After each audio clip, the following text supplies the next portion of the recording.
mole and the water rat were weary from the long night they had spent rowing along the river in their search for the lost baby otter. And then at daybreak, they heard the sound of a familiar enchanted piping, and it led them to a small island. As they walked closer to the sound of the piping and the source, they came upon a small clearing. The mole turned to the water rat. Perhaps he would never have dared to raise his eyes, but that, though the piping was now hushed, the call and the summons seemed still dominant and imperious. He might not refuse were death himself waiting to strike him instantly once he had looked with mortal eye on things rightly kept hidden. Trembling he obeyed, and of the imminent dawn, while nature, flushed with fullness of incredible color, seemed to hold her breath for the event, he looked in the very eyes of the friend and helper. He saw the backward sweep of the curved horns, gleaming in the growing daylight. He saw the stern hooked nose between the kindly eyes that were looking down on them humorously, while the bearded mouth broke into a half smile at the corners. He saw the rippling muscles on the arm that lay across the broad chest, the long, supple hand still holding the panpipes only just fallen away from his parted lips. He saw the splendid curves of the shaggy limbs disposed in majestic ease on the sword. And he saw, last of all, nestling between his very hooves, sleeping soundly in entire peace and contentment, the little, round, podgy, childish form of the baby otter. All this he saw for one moment, breathless and intense, vivid on the morning sky. And still, as he looked, he lived. And still, as he lived, he wondered. "Rat," he found breath to whisper, shaking, "are you afraid?" "Afraid," murmured the rat, his eyes shining with unutterable love. "Afraid of him? Oh, never, never. And yet, oh mole, I am afraid." Then the two animals, crouching to the earth, bowed their heads and did worship. Sudden and magnificent, the sun's broad golden disk showed itself over the horizon facing them, and the first rays shooting across the level water meadows took the animals full in the eyes and dazzled them.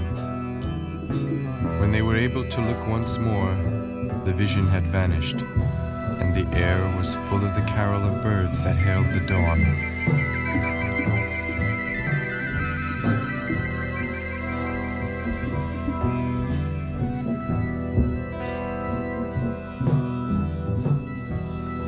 As they stared blankly in dumb misery deepening as they slowly realized all they had seen and all they had lost, a capricious little breeze dancing up from the surface of the water tossed the aspens, shook the dewy roses, and blew lightly and caressingly in their faces, and with its soft touch came instant oblivion.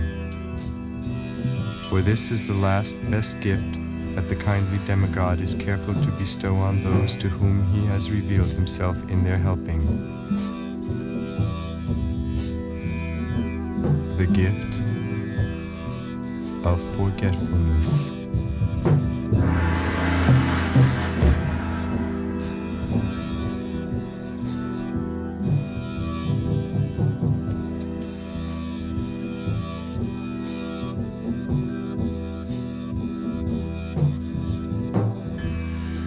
Be sweet to those whose fairness shows, and remind them the good things they've chosen. There is but one truth, Daddy.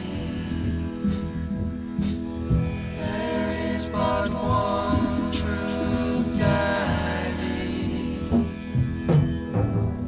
Therefore you need not be sad. It should not weigh very heavy, spending the few things you have. There is but one truth, Daddy.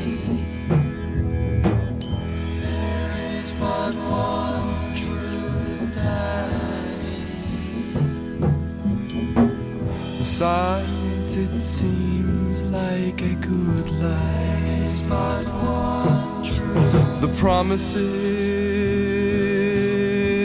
made for your past. There is but one.